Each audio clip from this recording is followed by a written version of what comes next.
If you're watching this video, thank you, because that means that you're interested in buying what us old school, old-fashioned petrol heads would call a proper car. Look at that, it's actually not that far off the ground.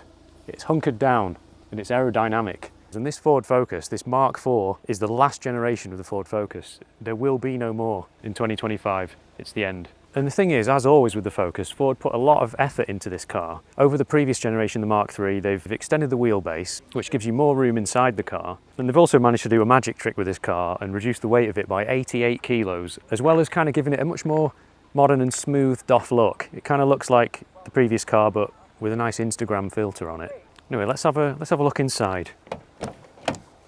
Oh, hello. It's got the little door protectors. I absolutely love those. That's one of the best things Ford ever invented, I think. Now this car, it's the ST line. It's a high-spec car, but all of these Ford Focuses come with quite a nice quality interior, actually.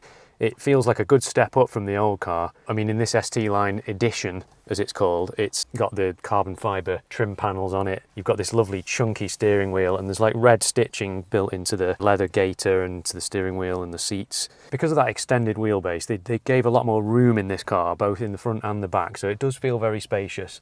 I've got nice padded armrest here and here, so I can already tell that this car is going to be a good cruising car.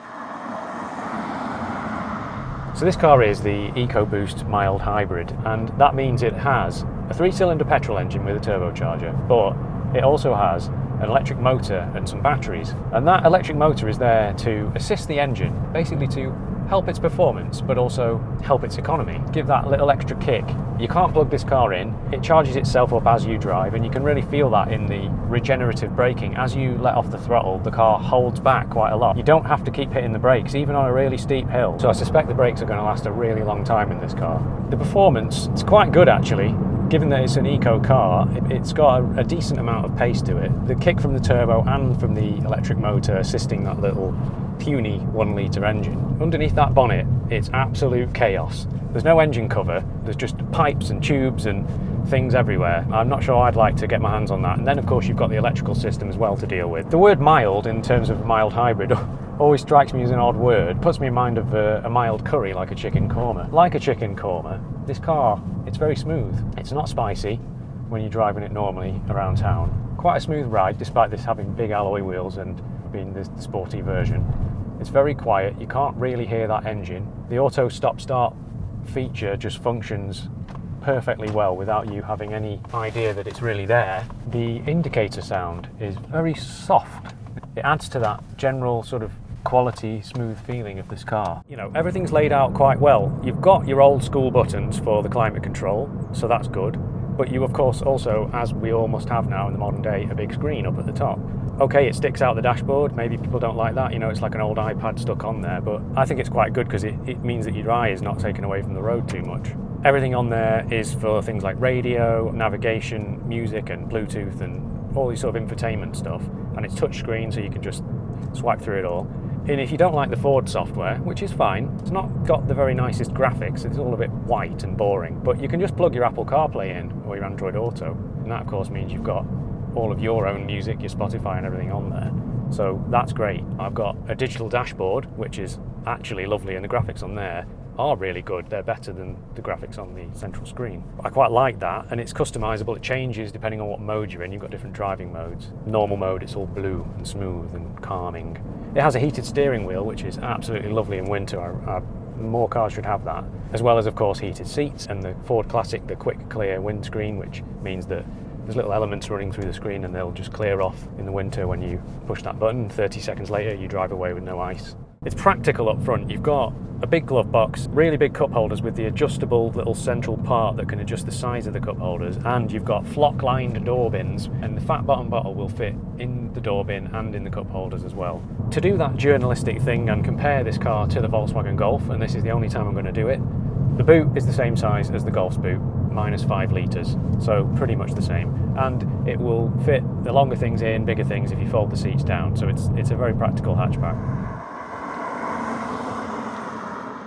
What do you think of the back, mate?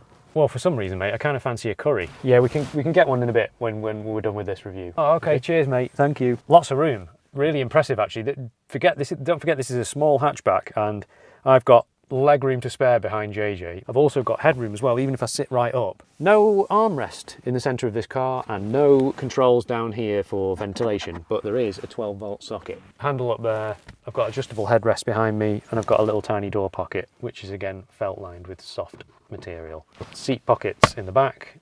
So yeah, back to you, mate. All right, cheers, mate.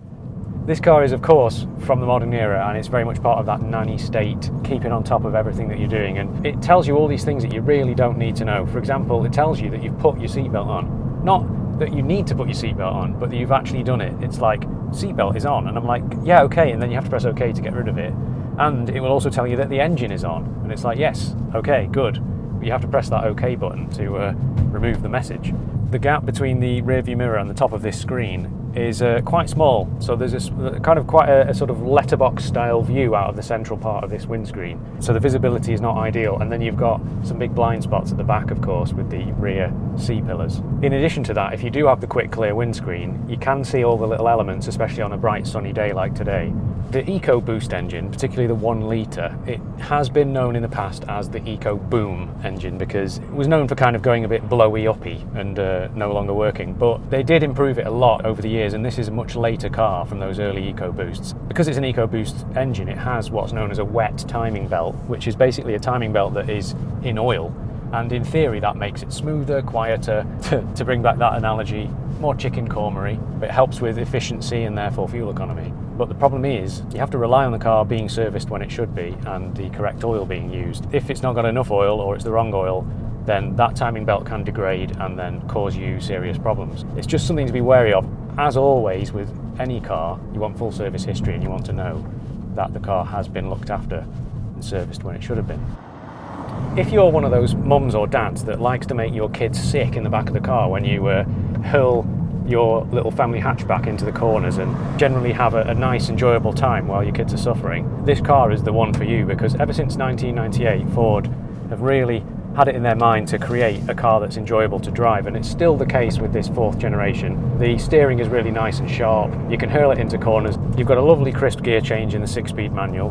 The steering doesn't really weight up at all when you go into corners, it carries on being that exact same weighting that it was when you were driving around town, which felt nice, but now it just feels fine.